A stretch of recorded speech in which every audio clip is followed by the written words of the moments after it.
Alright, onward to the next part of Homestuck Beyond Canon. We are currently in the process of dealing with Chapter 6, a conversation regarding relevance, and Alt Calupe is here. So that's great.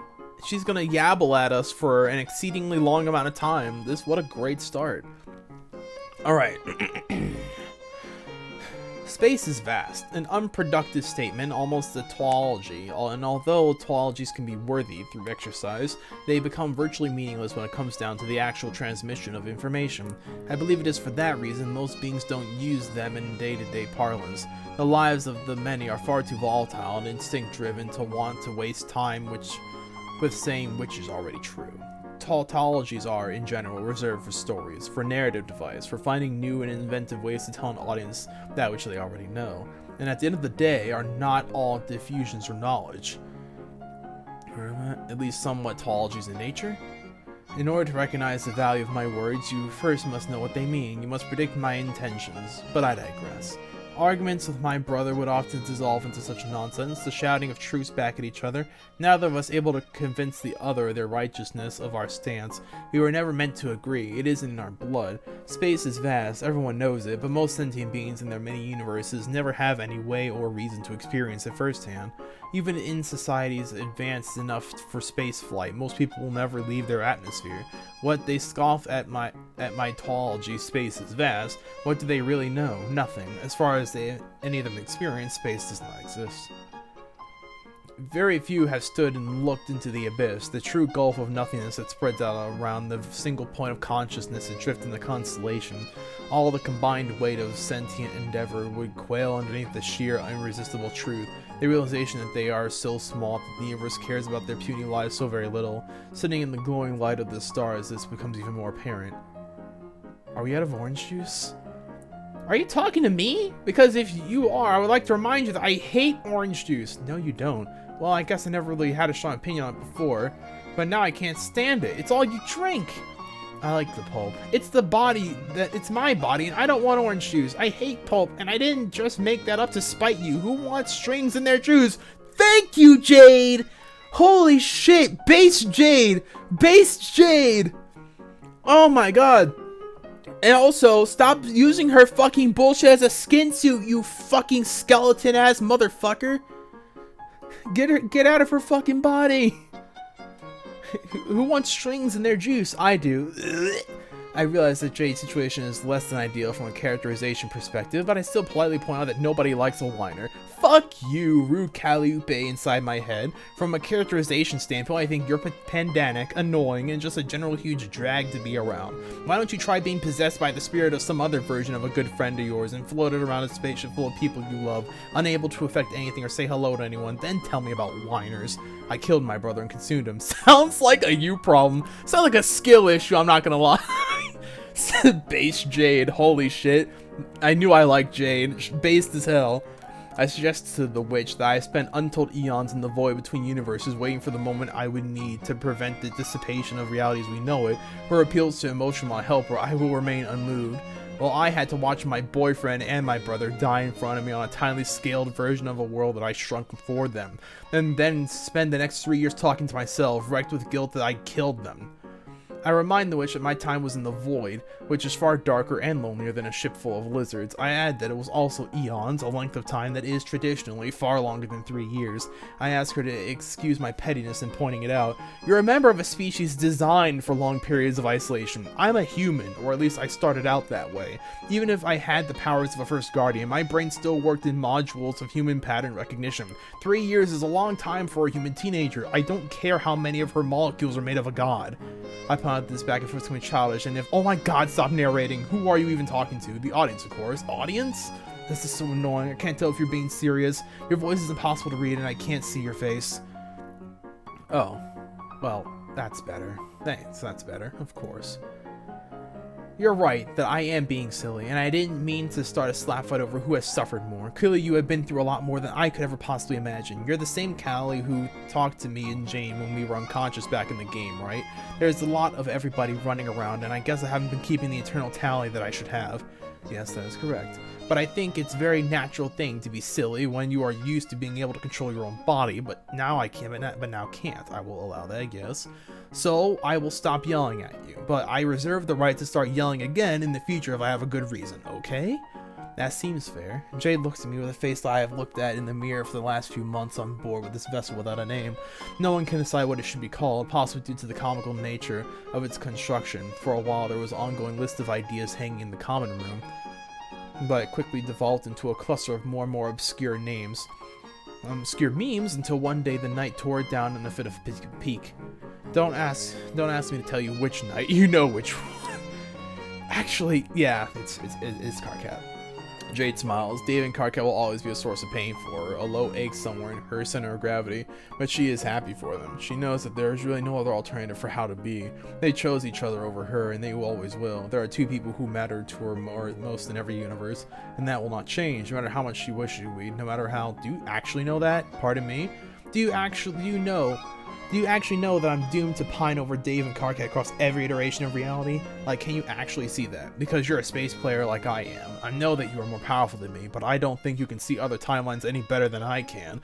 So I think you are just being dramatic for the audience, or whatever the heck that means. I experience a moment of unease as Jade looks at me. Keeping her out of my thoughts is proving to be more difficult than I first assumed it would be. I had begun confident that I could keep her consciousness sleeping peacefully inside the shell of her body, tamed and quiescent, but she's proven to be more irresistible than I used to give her credit for. I've never been particularly tameable, and my consciousness is huge. Doug. This is where the thing came from! This is not... No, you know what else is huge? This is where the slide came from. Bruh. All the Callies having none of that. You're a pretty tough crowd. Evil Callie, but yes, I can hear most of what you're thinking to yourself. It took a little while to separate from my own thoughts, just like it did with Dirk, because that's what he was doing the whole time, wasn't it? Controlling our thoughts, making us believe things we never should, things he thought we should believe. Ah, and here we are. I had been wondering when we would get to the prince, and Jade's knowledge of the chaos he has wrought within this timeline, and who knows how many others. I assume she realizes how many resources the prince put into keeping her still and asleep, firmly out of the game, as to prevent granting me access to the universe in order to foil his campaign of endless hubris.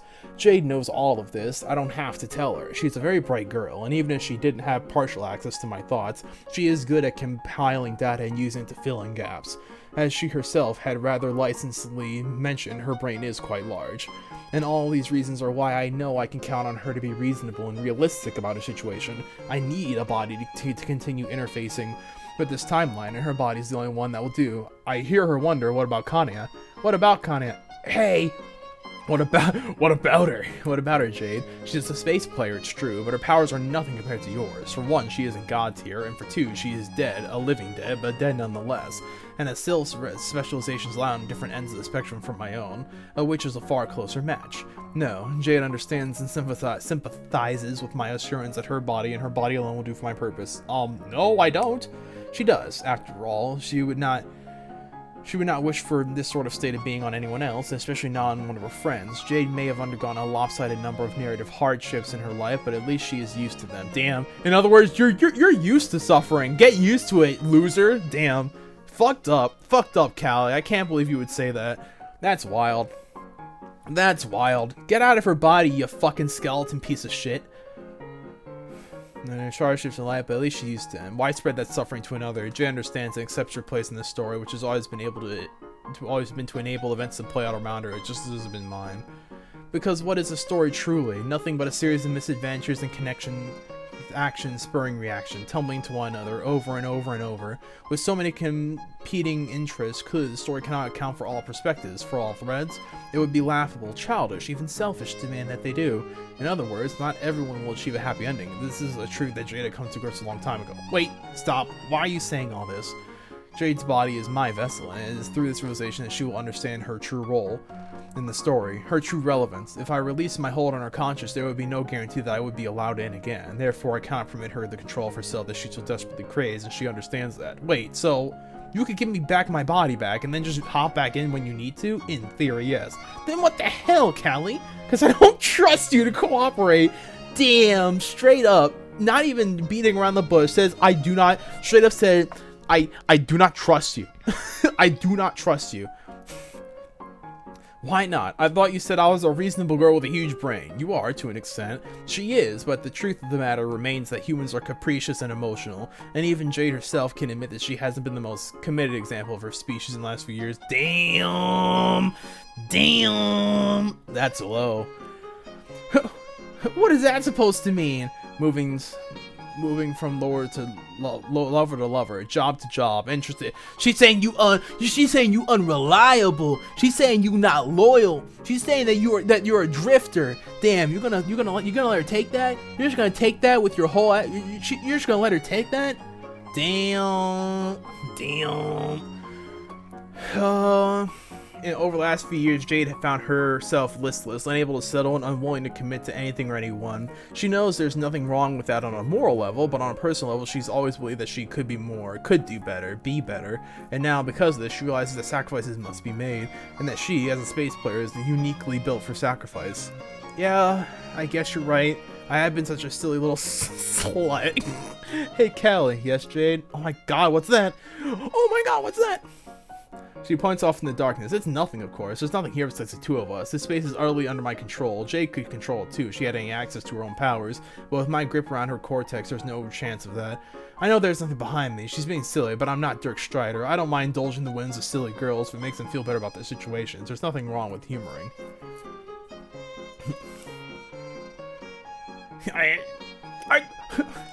And here is my first mistake.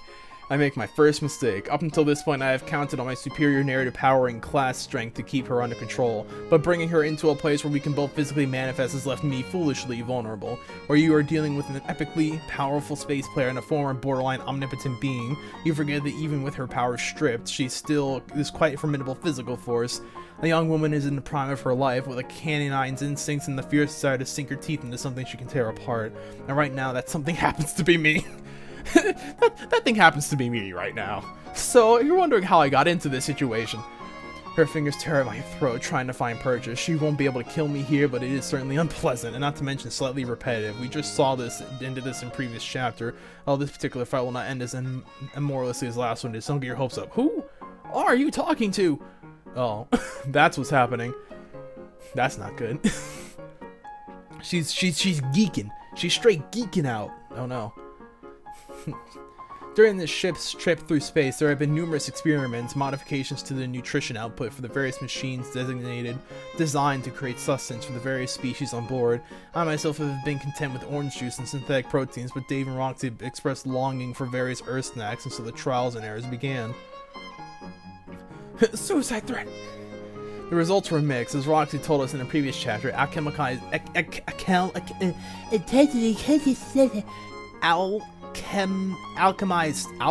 alchemized, you fucking idiot.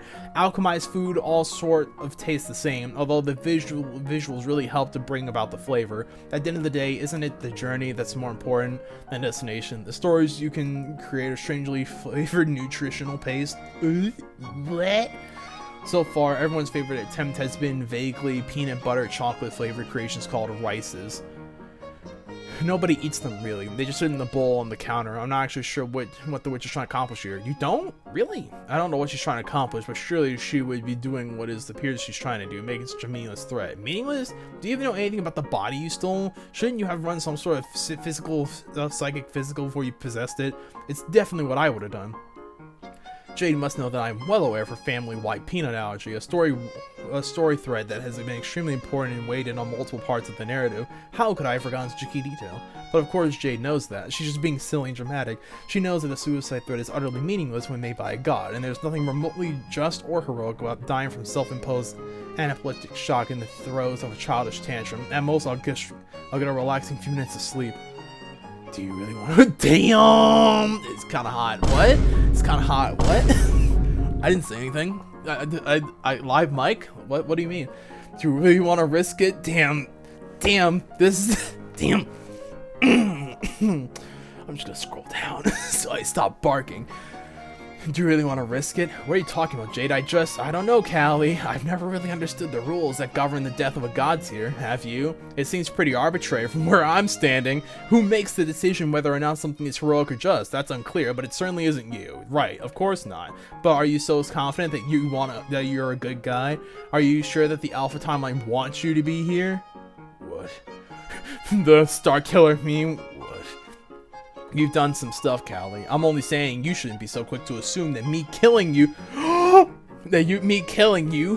wouldn't be just, and that taking my own life wouldn't be heroic. Oh shit! And we got our first S page. Am I gonna be in the way? Wait. Oh shit. Oh fuck. Oh, is this gonna be loud? Hold on. I need to make sure my OBS doesn't freak the fuck out. Is this even gonna show up? It should. Hold on. This is the first time we get sound. This is our first sound. If it's too loud, it's too loud. I hope it's not. Alright. Let's rock. Tick tock. On the clock. Oh, is this it? There ain't no way. There's no way you cucked me like that. There's no way. There's no way you cucked me like that. I can't believe it. Oh, wallahi, I'm cooked. Wallahi, I'm cooked. Wallahi, I'm cooked. There's no way you trolled me like that. I'm gonna shit myself. There's no way you did that. There's no way you did that. There's no way you did. There's no way you did that. There's no way you did that. I got cucked. I got cucked out of a sound page. God damn it. The one sound, and it's the sound of a fucking clock. I want to cry. There's no way. 165 pages later, there's just no way. I can't believe it. Oh my god, that's wild. There's no way they did that to me. You fucks.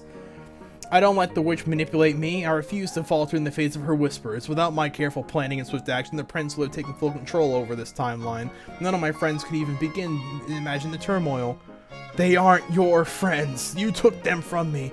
Do you really think any of them would side with you over me? You keep saying that you're doing all of this for my own good, but you're just lonely. I know you are, because so am I. If you're so utterly convinced of your virtue, then let me do this. You said that being a space player is all about sacrifice? Well... I bet.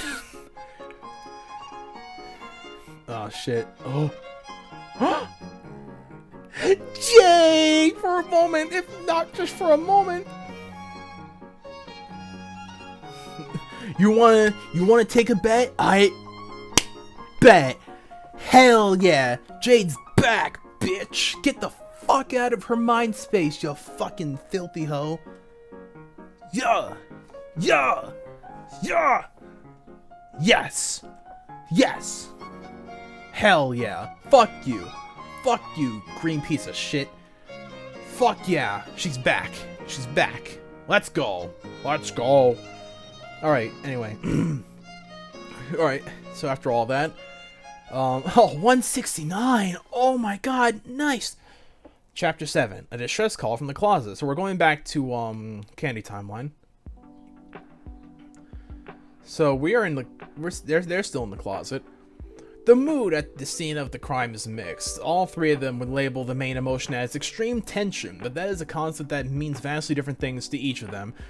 Vriska is thriving on it and has not felt so decadently alive in a very long time. Tavros has never hit in his life in his tragic existence felt so close to death, which is surprising to him. Vriska is trying her best not to grapple with any cosmic truths at the moment, since she's getting a phone call in the middle of fighting for her life. She grumbles to herself a bit before answering. Really? Harry Anderson? A phone call? Asshole's lucky I kept my shit on silent. Hey, Vrisk, what the fuck? Are you looking at Instagram because your situation is all over the place? Yeah, Harry, I would say we are extremely aware of the situation. As it unfolds, the fuck all around us. Can't believe you actually did that. Oh, can't you? Can you really not? Look, babe, I thought you were joking. Why would anyone believe you had an actual dead religious figurehead in the back of Tavros's car? He made us scrape dirt off of our shoes before we get in. As much as I'm loving watching your mate spirit attempt to squirm out of any responsibility for his dumb shit actions, we should probably... Oh, wait, this is the other Vriska. Sorry. Take our shoes before we get in. As much as I am loving watching your mate spirit attempt to squirm out of any responsibility for his dumb shit decisions, we should probably get to the getaway part of this backwards heist. Does he have a real plan this time, or are we just gonna try our own luck? Well, you are the thief of luck, so maybe you can use your powers. Where even are you? This audio sucks shit. It sounds like you're... I couldn't hear you right. We're in the janitor's closet near what you always tell me is the good water fountain, but we can't stay here. And no, you heard it fine. It was just Vriska. Oh, okay, so that part about the other Vriska was true too, I guess. Awesome. Yeah, cool. Normal. We could call Rose and Kanya, maybe. My moms would either give us a medal or kill us themselves. It's like a 50-50 odds. I don't love those numbers, folks. Also, they might be like in the middle of important war shit. So what we just did was some important war shit. I can't keep up with all of you assholes talking at once. Can't we just meet back at my mom's place? She shouldn't be home. Fine, okay. People are starting to disperse, so if you're gonna make a run for it, now's your shot. Don't get caught. Wouldn't dream of it, babe. Wouldn't dream of it, babe. Bruh. Christ, what a shit show. Christ, what a shit show. That's Homestuck too. Christ, what a shit show. They stand up and brush themselves off. There's no time to waste, but there is one final element they've not worked out. Part of the reason Tavros thinks that he's been so game to continue on with the worst plan anyone's ever concocted is that the more bullshit they endure, the longer they can put off actually doing anything that matters. If he's getting sprayed with a sprinkler and getting clown feet in his face, it's a farce. They can't hurt him, but if they get to the part where he's shoving the uncooperative weight of his uncle's corpse in an incinerator, he will stop floating in protective semi-conscious above his body and will be all too real. It'll all be real. There's no time for an incinerator now, and somehow Tavros realizes reality is caught up with them and all the time. All three of them are quiet for a moment when they look down at the body. There's a soft, wet plink as a drop from his bloody nose hits the tile. So, what do we do about him? I prefer to not drag him along any further if possible. The cat is rather out of the bag at this point, is it not? Yeah, no real point in wasting time hiding him anywhere better than this. Vriska? Yeah, fuck it. I'm done dealing with him. Finally. Bye, bitch. Later, bitch. Trolls are made for the battlefield. From the moment a troll oozes out of the mother grub's pulsating sphincter through the trials of the brooding caverns, across a brutal day-to-day slog of Alternatian society, all the way to their ordeals, to the sucking void of space. They are bred for nothing but endless war. But Commander Vantis is different. Dirt-blooded, unclean, descendant of a heretic, he never should have even made it to the surface. He should have been euthanized by a well-meaning J-blood, and if somehow his hideous mutation managed to squeak past, his Lusa should have put him out of his misery. He was, as troll Lana Del Rey would put it, born to die. But he didn't die. He is, despite everything, one of the only Alternian-born trolls left standing. From the humblest of beginnings, he has risen to the highest echelons of achievement, or so all the pamphlets say. The actual Commander Vantis has blisters on his heel and is taking potshots at scouting drones for the last 6 hours. He could use a bath, honestly. Yo, Nubs, is that you? Pretty rank. Oh my god, I flatly refuse to believe that you can smell my natural musk over the stench of blood and burning flesh. I can't think of anything more asinine than you getting on my case about personal grooming on the battlefield. Didn't I warn you about thinking, though? God damn it, Meenah, don't meme at me. People are dying. Oh wow, fuck, you right. Let me save all my jokes for that specific time in the foreseeable future when we aren't fighting for our lives. Would that work for you, Commander? If you and the rest of the General's Council hadn't insisted I stay out of the worst of the fighting, we wouldn't have this problem. Yeah, because you'd be dead. You can't lead every charge. You gotta be realistic, boss. I know that.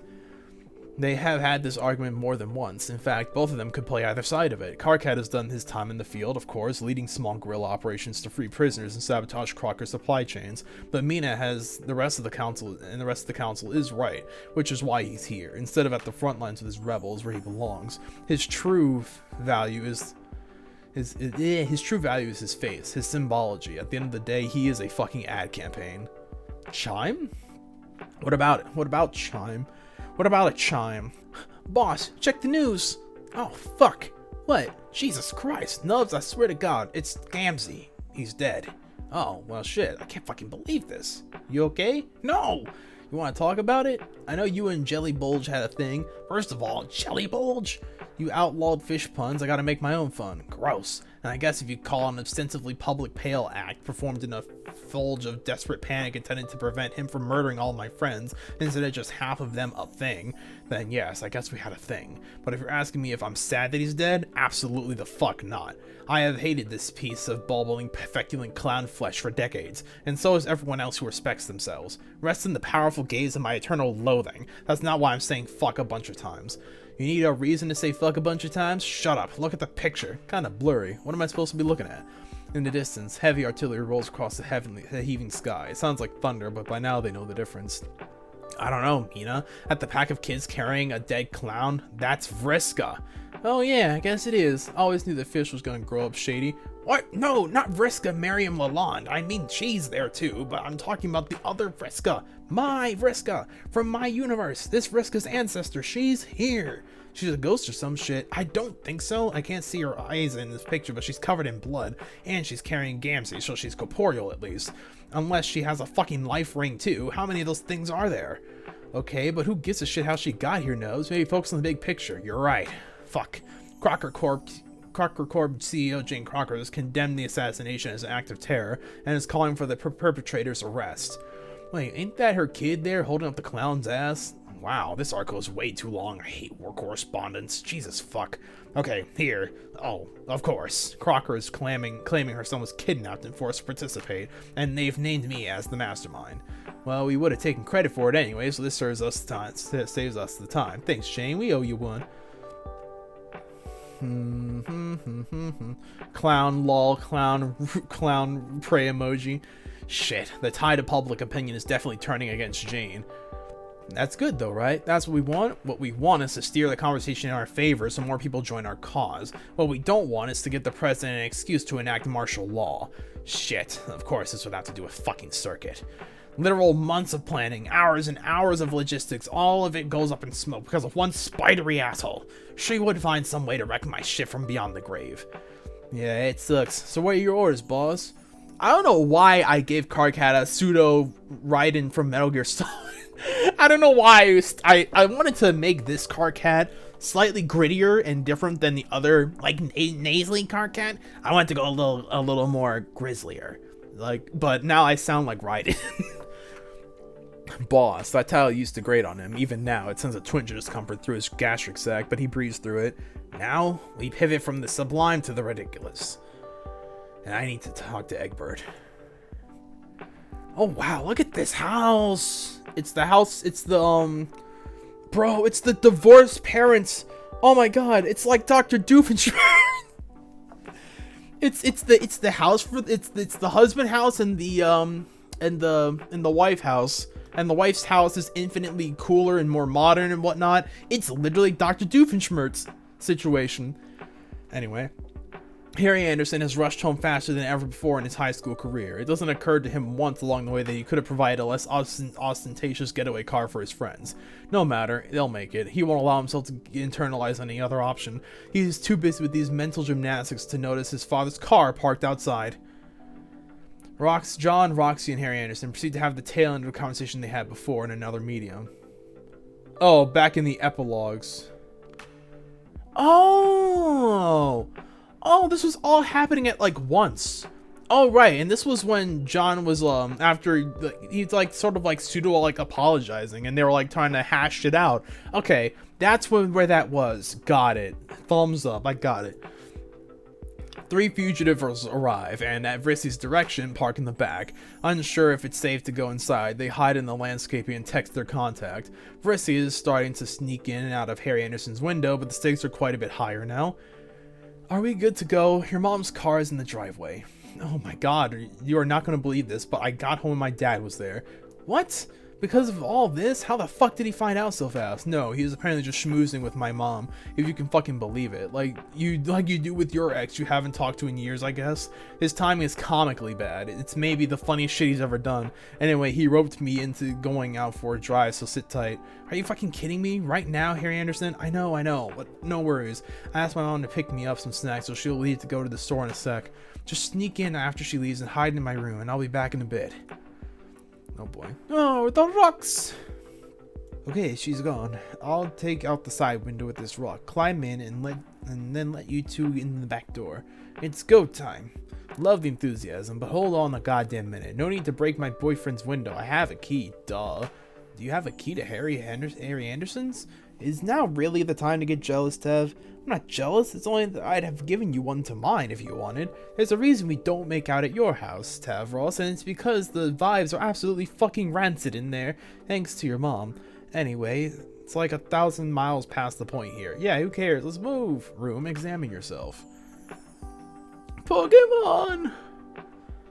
A bedroom stands empty. There's no boy standing in this room, or anyone else. However, the boy whose bedroom it was here, one might remark his name was Harry Anderson. And fuck, one might say, does he like musical theater? Oh god, he's a choir kid. Oh, he has been in his fair share of school plays, but he has lofty aspirations to star in bigger and better productions. He especially appreciates modern musical remakes of classic old Earth movies. It's a craze that not everyone is happy about, but the absent boy the absent boy they have found a devoted fan. In the absent boy they found a devoted fan. There's also just enough overlap between his taste and his father's to allow for somewhat stilted conversation bonding from time to time. The boy who is not yet here has also been known to dabble in accessorization. He can be described as a cobbler aspirant, a neophyte milliner, or even a bit of a whiz with a needle and thread. His mother got him his first sewing machine when he was 10 to keep him from using hers all the time. His looks are handcrafted, often imitated but never duplicated.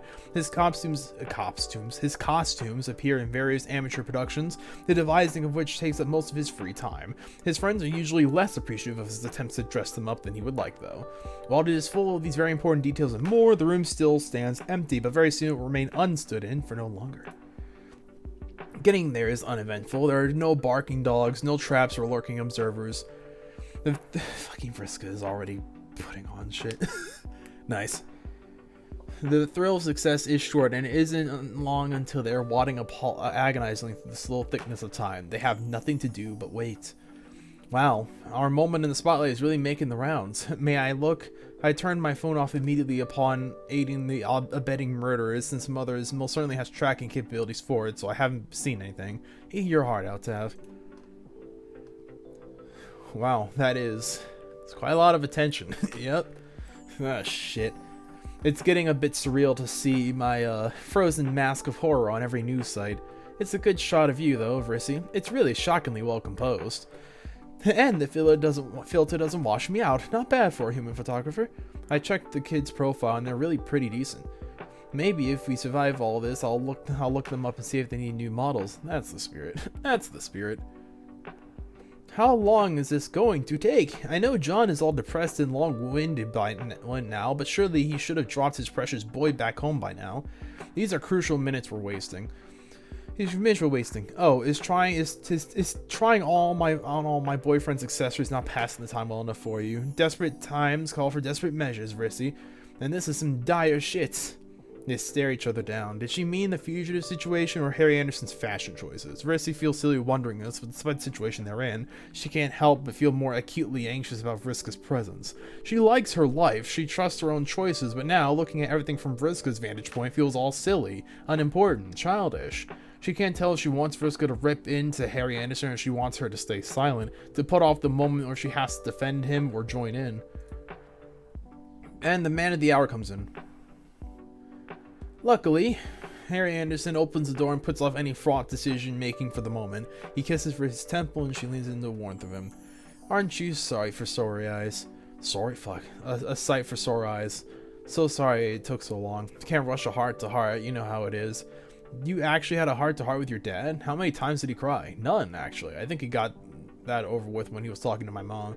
But God, it was a mess. I had to keep talking to him from looking at his phone or turning on the radio. I may have told him more about my deep passion and emotions in the last hour than the whole rest of my life combined, just to keep him from hearing the fucking news, which, by the way, is a complete clusterfuck. They're asking for tips about your location, blasting the fucking photo everywhere, all of it. Great shot of you, though, babe. And Tav actually held his own. Absolute madman. And you, too, Vriska. Nice to meet you, by the way. See, you're enjoying my collection of scarves. Yeah. Yeah. Are we all here acquainted now? Great. What's next? John Egbert has not had a day like this in a very long time. He can barely keep track of his series of epiphanies he's having.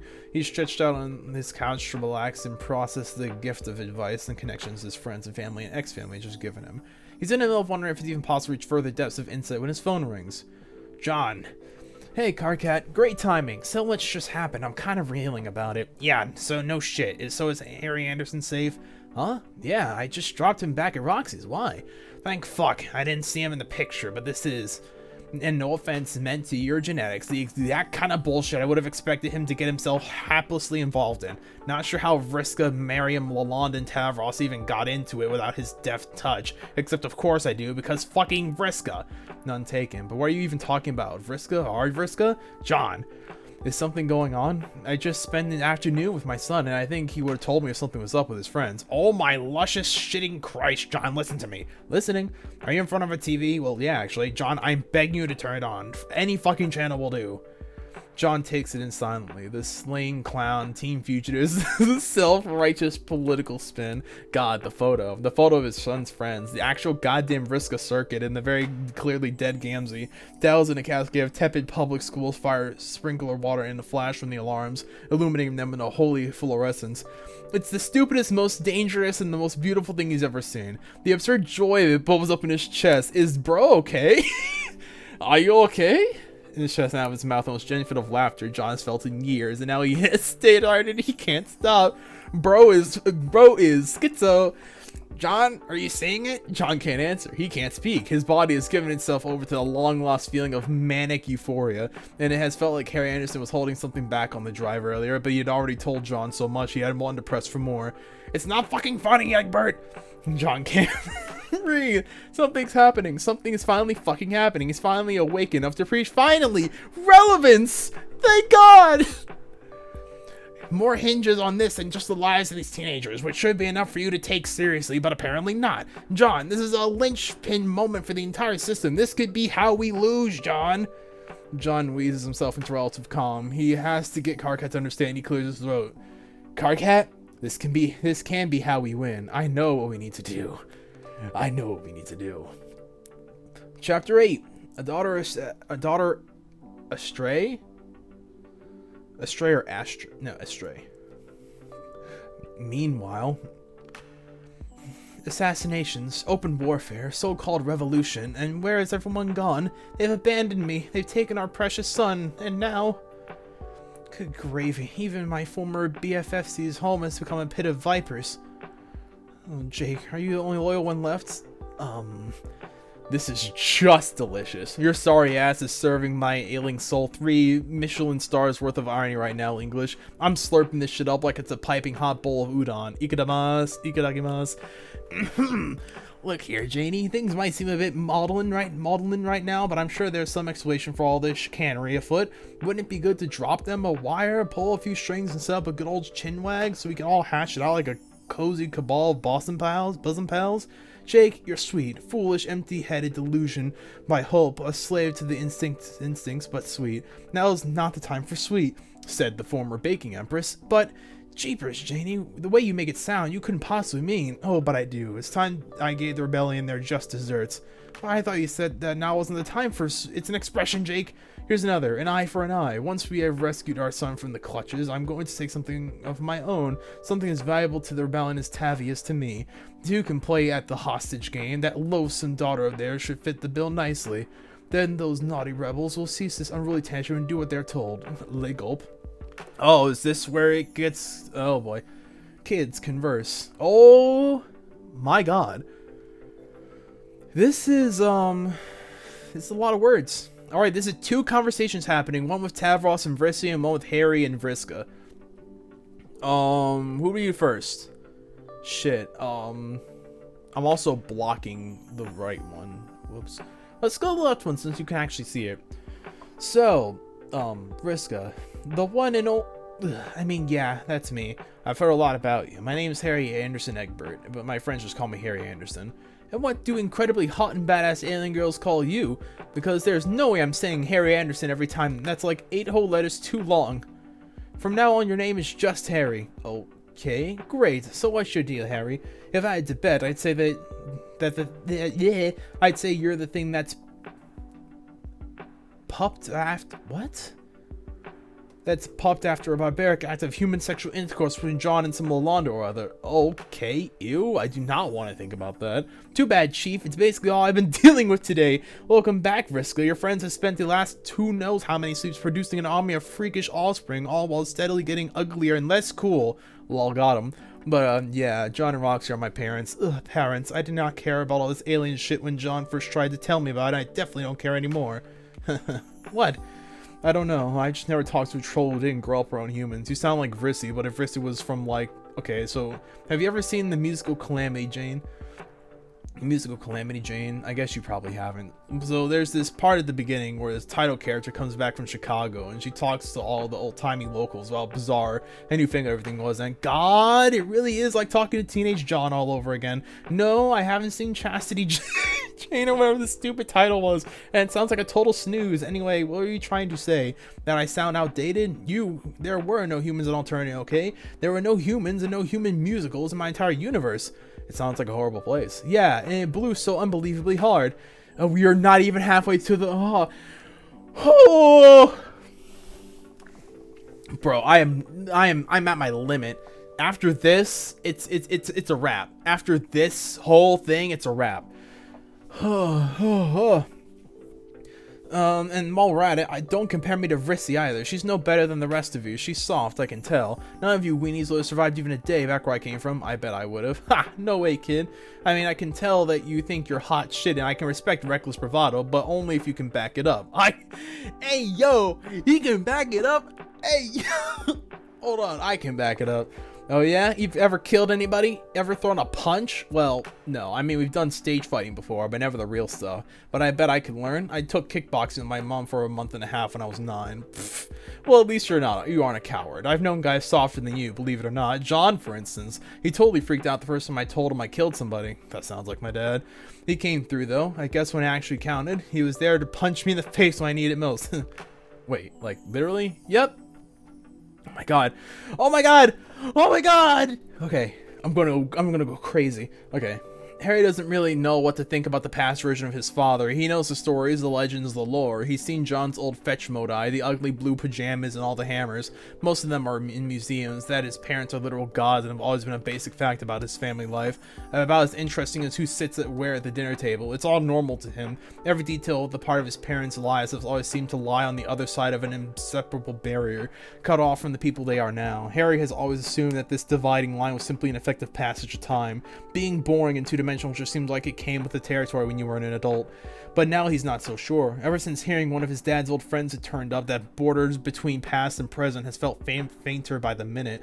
And as they talk, he begins to think that Vriska seems so much fresher, more real, an actual authentic bona fide god from another universe. Harry can't imagine his dad ever talking to someone like her, let alone punching her in the face. That was during a moment of desperation. He was currently fixing the entire timeline, so cut your dad a little bit of fucking slack, you ungrateful little shithead.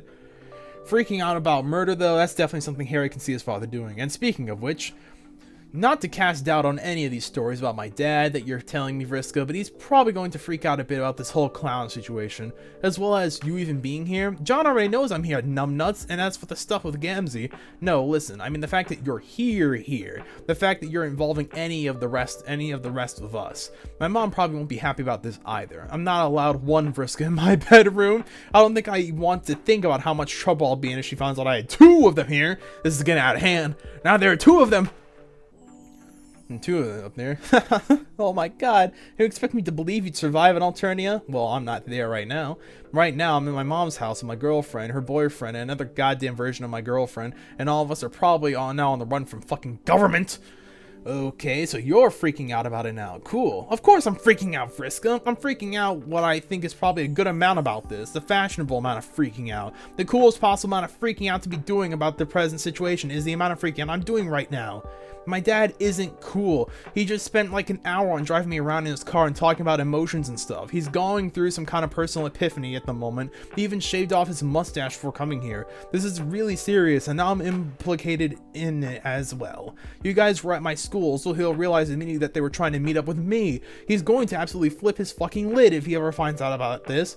Or worse, it might just make him miserable as before, and he'll be really disappointed in me, and then he'll just leave again or something. That's not even to mention, Harry's not even able to mention the thing he was about to mention at the moment his phone starts ringing. Harry ends up having to pick up the phone, but we have another conversation to the right to talk about. Alright, now with Rissy and Tavros. Check it out, someone's already cosplaying my fit from today. I'm sure it's very good, but there's good? It's infuriating. So many fake accounts pretending to be me, stealing my hard-earned clout. Fake fakes. So, not that this isn't important, but we should really talk about, damn right, it's important, Tavros. Imagine images about as important as it gets. If you understand that a little better than me, we have gotten to third base already. What? We haven't even... My point exactly. Oh, I see. Just a wee joke to lighten the mood or something. Bingo. Relax, Tavi. You're starting to sweat nervously. You know I hate it when you sweat nervously. Thank you. That wasn't a fucking human compliment. I do genuinely hate it, and not in the fun way. Oh, I'm sorry. Whatever. I'm just being a bitch. Forget about it. The two of them seem to be getting along. You mean Harry, Anderson, and Vriska? No, Tavros. The other two people in the room with us. Yes, Harry, Anderson, and Vriska. They seem like a bunch of pals already. I'm glad. You don't sound happy about it. Not happy? Tavros, I'm over the fucking moon about this. See, I'm sorry my face hurts. That does look like it hurts, yes. This is great. Just all great. It's just all great. The way she just cannonballed into our lives out of nowhere was great. Killing that clown, without a doubt, the best thing I've ever fucking seen. Dragged his body through Harry Anderson's school, being drenched in water and hiding in a closet. The picture of greatness incarnate. I might be imagining it, but I believe I detect the merest smidgen of insincerity in the way you're describing these events. But you know what's the greatest thing of all is the fact that they can just stand there and chat like it's not even a big deal. Is it a big deal? Other than the various ways in which basically everything right now could be said to constitute a deal that is somewhat developed in the sense of bigness. Of course it's a big deal. I mean, just look at them. I am looking, but I do not see it. Whatever it is about the two of them that you want me to be observing, I cannot help but note, though, that you seem to be a little on edge about something. Similar to how you get when there are people who you would describe as uncool in the general vicinity. Other than me, I mean. Or when someone who you were mutuals with on some social media site or other unfollows you, betraying what I can only assume is a sacred bond of trust. And it makes me wonder if this might be another such occasion where some unspoken social contract has been shamelessly torn asunder. Okay, fine. You make a good point, Tavros. It's Vriska. Okay, would it make you feel any better if I pretended to be surprised about that? Bite me. Listen, I know you don't like to talk about these kinds of things. Having said on previous occasions stuff like feelings are for adults and babies, not real people, and I'm not necessarily saying that you have some unaddressed feelings, but maybe if we're going to be around her, you should try to be honest about the feelings that you don't have. Tavros, it's nothing. I mean, okay, look, as much as I hate to admit it, you're right. Her being here, it makes me feel something. It's something about the way she looks at him, the rest of us too, like we're not even real. Yes, this is good. Ever since she showed up, it's been obvious that nothing here matters to her. Like I don't matter, and to be honest, I think I understand why. Everything here is still dweebish and boring. This is a good level of honesty that you're displaying here. I'm absorbing everything you're saying just in a very non-judgmental way. And with her being here, talking to Harry Anderson and getting this sort of frustrated feeling in my chest, and if I had to say why, you can do it. I guess it would be because you're worried Harry Anderson thinks she's cooler than you, because you're jealous. Wait, what? No, Tavros, were you listening to anything I was just saying? I'm not worried about Harry fucking Anderson right now. Hell, I'm so unconcerned that I think I'm going to start just calling him Harry from now on. It'll save everyone a lot of valuable time. Listen, Tavros, Vriska will get bored of Harry in a heartbeat. That's the whole point. She shouldn't be wasting her time on someone like him. She should be talking to me. I mean, no, just forget it. What are you trying to tell me about? Right, yes, we should probably come and take a look outside the window. We appear to be in, if you'll pardon my expression, a bit of a fudging pickle. Language? Damn. Watch your fucking language, Tavros. And then Harry gets the call. Alright, I changed my mind. We're continuing. Pick it up. Okay, everyone, my dad's calling. If he finds out you're here, he will definitely put 2 and 2 together, so please just keep quiet and let me do the talking. Sure thing. Hi, Dad. Hi. Hi, John. Hi, Mr. Egbert. Oh, god damn it. So, I guess, first of all, hello, son. I am so very proud of you. Phew, that felt good to say. Or to yell, I guess. Sorry about that, Harry Anderson. I just didn't think I'd be seeing your handiwork all over the news quite so soon. So, you know about it. Yep, I think I wouldn't have recognized your school. Right, and you're not, like, mad about the dead body in Vriska and stuff? Son, it looks like you tried to pull one of the biggest pranks I can think of, and it backfired. Yeah, but that's okay. It could have happened to the best of us. Okay, so maybe it wasn't the most original idea. And John's like, I did it first. That was my line of thinking. I should have been the one to kill that son of a bitch. Damn. And you should probably have steered clear of such a blatant nod to a weekend at Bernie's without seriously planning some of the logics in advance. I know that they make it seem so easy in that movie, but it's important to remember that not everything on the big screen translates easily to real life, especially when dead bodies and clowns are concerned. But those are all mistakes that any amateur prank master has to make sometimes. And besides, you managed to keep quiet about it the whole time we were chatting earlier. I was completely fooled, but you had to get one up on the prankster's gambit against me someday. Honestly, it feels like an early birthday present or something. So I guess what I'm saying is that you should be proud of yourself. Okay, Dad? Thanks. So, you're still at your mother's house? Yeah, I couldn't think where else to go. You obviously just heard, but both Vriskas are here. Tavros, too. I think the girls are fighting? I don't really know. It's very confusing due to the fact that there are, well, 2 of them? Yeah. I think 2 Vriskas is more than enough for anybody. 2 Vriskas is nothing. John's like, I've been sitting with all the Vriskas. They don't know. 2 of them? Yeah, I think 2 Vriskas is more than enough for anybody. 2 Vriskas is nothing. When I was your age, I lost count of all the Vriskas I had to keep track of. It was probably some preposterous number. And Tavros, is he okay? I think so. He seems his, usual self. Now, Harry Anderson, I know that you and Tavros haven't always gotten along, but I'm going to have to ask you to try and look out for him in the time being. Your uncle Jake and I, well, we'll explain later. Let's just say that Gamzee isn't the only family member Jane is losing today. Dad, if you wanted me to kill Tavros, you only had to ask. Couldn't resist. Hey, can you see out the window? Yeah, I'm looking right now. The place is heaving with reporters. I thought so. The press didn't take long to come to the same conclusion I did. You're on the news already. And it's the same story here. People with cameras are crawling all over the yard, which means Jane's secret police are there too. The drones won't be far behind. Oh, fuck. Sorry, I mean, no, farts. Harry Anderson Egbert, the word fuck was invented for moments like this. Huh? But anyway, you need to get out of there fast. Try to create some kind of distraction or something, and then head to the bell tower. You mean the one they hang the Dirk Strider Memorial effigy from every year? Yes, that's the place. I'll meet you guys up there. Okay, Dad? And Harry, just some small piece of advice. There's some guidelines that any budding prankster or newly fledged fugitive should know. Don't panic. Don't make a scene. And whatever you do, don't get eliminated. Don't get caught. High above the clouds, 2 commanders stand on the bridge of a rebel ship. The Merriam Lalons are characters of legend, beheld not in awe but in fascination. This place the commanders to them like a stage all around them. Bubbles all around them, bubbles and hustle. Yeah, what is wrong with me? Okay, hold on. Hold on, give me a moment. All around them, bubbles and hustle and bustle of an army on the boil. 100 ready hands dashing to and fro with the frantic busy work of battle. In amongst the confusion they occupy a solitary vacuum, and oasis a calm amid the storm. As the world seized with the acid sting of war, they have stood steadfast and resolute. When hope has seen its most distant, they have shone as a beacon of possibility. Individually, they each represent immeasurable gains for the rebel faction. Their rebellion stratagems have never had a fiercer bite. Their uniforms never looked so fucking sharp. But it is together united that their true strength is made apparent. Their bond, a union of love between troll and human, is not only a foundation for a rebel cause, but an integral system of its purpose. And now, deep in enemy territory, in this moment of intolerable anguish and suspense, these 2 symbols stand firm, unshakable, immovable, nay, even unflappable. Oh, really? Oh, really? Oh, really, huh? Yeah, unflappable, eh? Nothing can ever break them apart. Nothing. Yeah? Yeah? Yeah? Anyway. Well, almost. Try calling her again. I have tried, but she's not picking up. What about Harry Anderson or Tavros? Connie, nobody is answering. Rose, I feel like I must sink to the level of stating the obvious, but this is terrible. This is awful. This is just... I can't think any more related adjectives.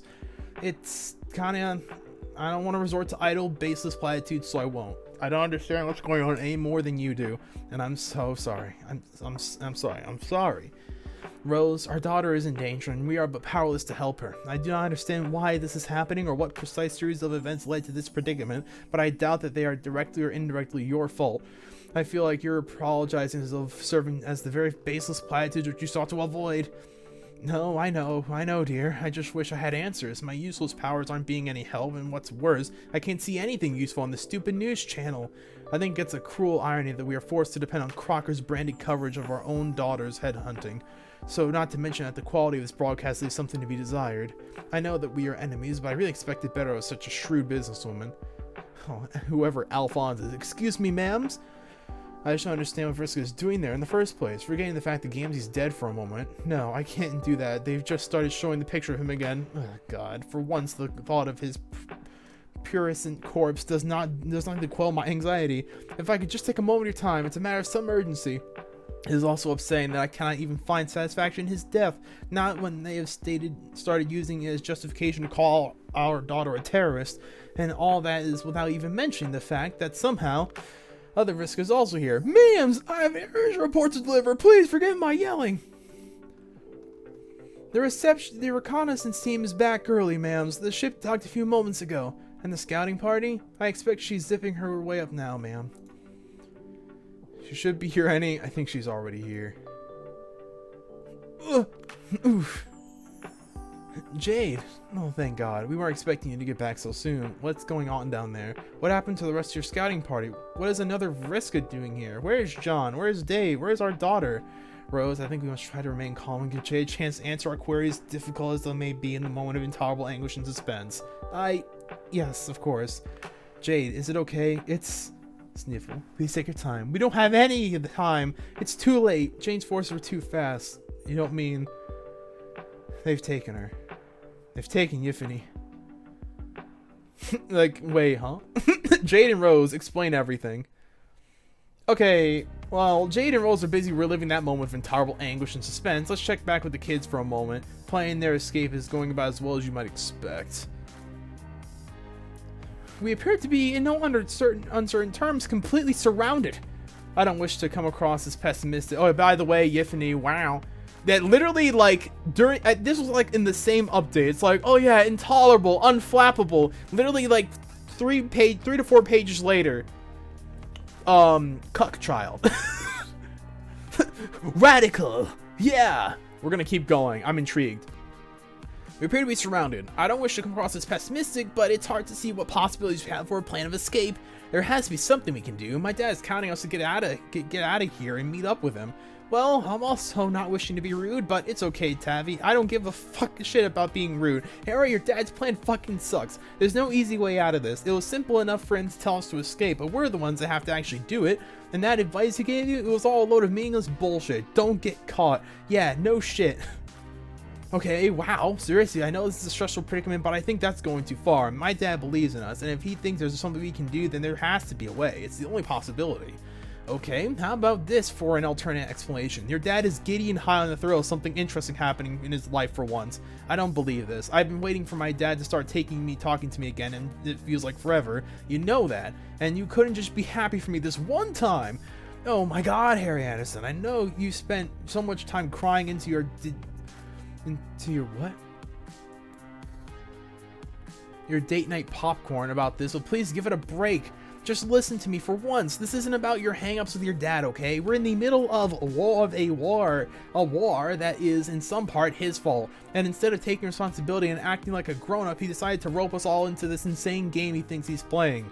Vriska, I don't think that's fair. Uncle John isn't to blame for this. Yeah, no shit, Tav. This whole situation is because of your insane Hitler mom. Okay, now that was uncalled for. Yeah, Harry, not cool. Oh, what? So you're gonna just pretend that his mom isn't a literal dictator? He doesn't need you to stick up for him, Vriska. He's fucking loaded. Harry, all of our families are obsceniously wealthy. We're standing in your mom's boutique living room. You can't exactly play a privileged card here. And Tavros, you don't have to defend Mr. Egbert just because you feel weird about him trying to kidnap you that one time. If anything, you should be on my side here. John's clearly got a track record of doing anything for a moment of excitement without thinking of the consequences. And look what happened. Remember what he did on Harry's birthday that one time? I told you that in strictest confidence. Tavros, he could have killed you. Why else do you think you're such a wimpy, traumatized baby? Okay, that isn't the reason for that, and I feel like your implied concern for my childhood well-being is less sincere than it is an attempt to weaponize something difficult for me. And in order that you can win an argument with Harry Anderson, will you all just shut up? I feel like I'm going fucking insane. Is the Weepy Wiggler trauma hour, or are the three of you always this pathetic? Nobody answer that. It was a bulge achingly rhetorical. Just keep quiet for a moment while I insult you some more. Vriska, you're cool and all, but I'm getting tired of this teen nonsense. John's advice totally blows, but at least he understands what needs to be done. Don't insult my friends, only I get to do that. Tavros, stop being such a wimp. Nobody has time for this pansy clownery. Do you remember what happened to the last clown I had to deal with? Gulp. Yeah, I thought so. And Harry, listen, neither you nor your friends have anything really important going on. Your lives and your plan are a total bore, but somehow John loves you all anyway. Try and be fucking grateful for that every once in a while. Not everyone is so lucky. Anyway, forget his advice. John wasn't counting on you to get us out of this. He was counting on me. So from now on, everyone just follow my lead and do what I say. And if that doesn't sound like a good enough deal to you, then just stay out of my way. Alright, I'm glad you can at least recognize when a grown-up is talking. Harry, go to your room. What? No, you're not my mom. And nobody's more grateful for that fact than me. You need to arm yourself, stupid. None of you even have a way to fight. Oh. Oh, right. Here, take this. What is this? It's your stupid face is what it is. Just kidding. It's a spare strike, Specubus. You want to prove you make an alternative? Take this and go grab a weapon. Meet us back here in a minute. Oh, what? A minute? God! Alright, I'm going. Harry, it's time to arm yourself. Let's go. Alright, I'm back in my room. There's just one small problem. I don't think I own any weapons. There's the prop swords in my closet, and they're all made of foam and plastic. Ah, this is so hard. Hey, dumbass. Why are you messaging me in your bedroom? We are literally in the same house. We are just in the same argument. The same argument. Yes, I know, but sorry about that. The argument, I mean. It's whatever. I didn't mean to get so mad at you and Tavros. Well, maybe I did mean to get mad at Tavros, but I still feel bad about it. Everything's just been so stressful lately. Today. Harry, I said it's whatever, okay, but I need your help here. I only have a minute. I can't think of anything to assign to the strife. Specubus, can't you and Vriska, can't you ask her if she has any ideas? No, I'm not going to bother her with such a pointless question, and besides, I think she's busy right now. She's sort of huddled in a corner muttering to herself. Maybe she's nervous, either that or I don't think she's nervous, but it reminds me of how you get sometimes when you're practicing your lines over and over. Okay, weird. Time's ticking, Harry. Fuck, I'm still out of ideas. Look, come on, there's bound to be something up there. Anything can be a weapon if you know how to use it. That's easy for you to say, on account of all the actual weapons you have in your room. Look, Harry, just because I happen to own a lot of incredibly deadly armaments doesn't mean I couldn't improvise if necessary. It's part of what makes me badass enough to be a member of the rebellion, blah blah blah. Anyway, you got a bunch of sewing stuff in your room, right? Yeah. Feel free to skip the part where you make fun of me for it. No, dong face, I wasn't going to. Oh, then I don't understand. You need a weapon, remember? Oh, roll X8. Examine sewing table. Okay, there's a bunch of sharp things here. Pity you aren't one of them, lol. Oh, har. So what are you working with? It's mostly just pins and needles. I doubt they're much good. Are you kidding? Needles are awesome. They're what my mom uses. She could probably skin you alive with a pair of these if you wanted.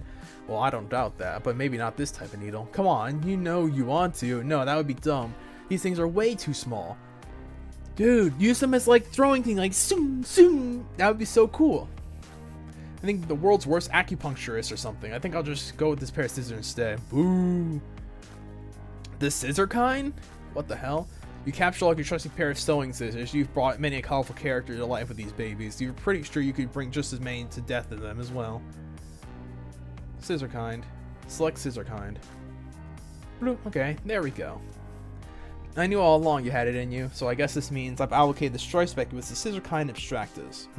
Using this weird vocab with stuff feels, well, weird.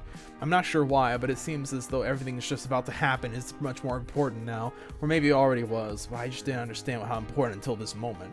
Sometimes maybe all you need to bring a feeling home to you is nonsense sounding words that possibly don't mean anything. This is what we learn in the theater. It sounds fake as shit to me. Well, yeah. I think it just some sense, but I have a feeling it's going to be... you almost did it! Yeah, you almost did it! Well, never mind. Lost train of thought. Okay, well, it can't be that important, but either way, we don't have any more time for this. Hurry back downstairs. Vriska's waiting. Alright, congregate. Let's rock. Okay, I think this is as ready as I'm ever going to be, which isn't really saying much. How about you guys? Well, in simple terms, we're fucked. We still don't have a way out, and more reporters are showing up every second. And the moment we step outside, we're targeted for the Crocker cops. We must evade them at all costs. They are, with some certainty, under orders to capture Vriska and also me. And I'm not sure whose punishment is likely to be worse. How are you holding up, Tavros? Me? Well, Harry Anderson, thank you for asking, okay. However, I must admit, the thought of our impending pursuit and potential capture makes my blood run cold. Yeah, the more I think about it, the more nervous I feel. I've had stage fright before, but this is ridiculous. Look, Tavros, in case we don't make it out of this, I just want to say that I'm so... Alright, we're done here. Forget it. I've been stuck in this room for what feels like a month, and I'm at my fucking limit. I'm out of here. But you can't just frisk it. We're trapped. How are you supposed to leave? You guys are free to do whatever you want, but I'm just going to use the front door. Excuse me? Later, bitches. Oh my god, she just ran in. What is she doing? Leroy Jenkins looking ass. Oh my god, there she goes. Vriska, wait, I'm coming too. Oh, fucking Christ. Join live for a neighborhood in the Carpathian Kingdom where perpetrators have finally decided to show their faces. Are alleged to have killed the beloved Salvation figure Gamesy Makar, and his boots jingle forever in paradise. This is awful. Denounced by government sources as a band of violent rebellion extremists, children of creators, themselves rebellion leaders. The outfits to be described as only moderately fashionable. Oh god, oh god, oh god. Excuse me, Miss Terrorist, can you give a statement? No, don't. You never asked, buddy. You want a statement? Got one right here. Fucking double fingers, like, yeah, get fucked. Hey, hi humans, what's up? What's up? It's your girl, Skinny P. Get all your fucking news grubs turned up to max. I'm only going to say this once. Do you want to know who I am? My name is Vriska Talks, and I'm the creator this world never knew it had. I left my home behind and put a stop to the demon who'd burned 2 universes for fuel. Also, this planet could come into existence. Without me, none of you would even be here, capiche? Now, you may have heard people say a lot of things about us. They want you to believe we are violent terrorists who want to destroy your religion and your very way of life on this planet you call home. So, I just wanted to take a moment to clarify the situation. You fucking bet we are! We out here! I've done and seen things you wouldn't make, that would make every single one of you piss yourselves dead, so I've seen enough to know this planet is a fucking disgrace. It's a joke, and not even a very good one. This planet is a sad little joke of a world squatting inside the biggest, lamest joke in the history of existence. Ha ha ha! You know, I bet nobody here even knew who I was. Everything I did for you. You didn't need some idiot clown to redeem you. Everything you needed was already here because I fucking built it for you. And after all that, you couldn't even have the decency to be boring and nice to each other. So guess what? The carnival's over. I killed the Harlequin son of a bitch, and I hope he burns in clown hell forever. But for the crime of falling for his disgusting lies, your society, no. Your whole planet, it deserves to burn straight to mega hell, and I'm gonna be the one to fly it there. I'm gonna shatter your paradise into pieces with my bare hands and shit in its grave. How's that for a fucking sect statement? You got all that, Jane Crocker? Do you understand what's coming for you? You've messed with Vriska fucking circuits! And she has had... she's had a bullet. Fucking gunshot. Enough. You don't know what you're messing with. These fools don't know what they're messing with. Guns? Ha ha. Vriska. Digivolve. Yes. Yes. Yeah. Oh.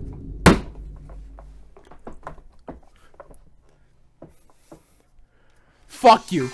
Fuck you. fuck you people who made this up to this point. I want you to step on every fucking Lego in existence. You blue balled me twice! Twice! This is unacceptable. I can't believe this. There's no fucking way they just did this. That's fucking... I'm gonna shit. There is no fucking way they did that. There's no fucking way they just did that. That's so fucked. That's so fucked. God damn it. Fuck. I got cut again. There's no way. I was excited. I'm like, oh my god, Vriska's gonna do a thing and it's gonna be fun. And then they just cuck me with words. I actually can't fucking believe it. I'm going to shit myself if I have to deal with this shit again. There's no way. There's no way. Bro. Bro. Bro. I got nothing, man. I'm so upset. I'm so actually fucking upset. God damn it. That sucks. Oh my god. I was feeling it. It was gonna be great. And I got cucked. Wallahi, I'm cooked. Wallahi, I'm cooked. You gotta be actually fucking kidding me. There is no actual fucking way. I was ready. I was popping off. I'm not even a fan of Vriska, but I'm a fan of when she starts getting shit done, you know? She's at least somewhat entertaining when shit ends up happening and she needs to take care of it. She's at least entertaining in that way. But no, you don't even get that. Wow. Just, wow. Go fuck yourself. Wow. That actually sucks shit. Wow. What's the time? It's been an hour 12 on this recording. Oh my god. There's no way. There's no way. Oh, there's no way. There's no way. There's no way. Bro. Bro. Bro. Oh, man. There's no way. There's no way. Oh, man. God damn it. I'm upset. I'm upset. I thought we were good, man. This sucks. This sucks so bad. I don't know if I have the will to keep going with this after I got blue balled so hard. There ain't no way. Ugh. My throat hurts, and I've been betrayed twice. In one day. In one fucking day, I've been betrayed twice. Oh my god. Oh my god. I can't believe that. That's so fucked. That's so fucked. I'm upset. I'm super upset. Fuck, bro. Really? God damn it. This sucks. And it's nothing but words. Save game. Oh, man.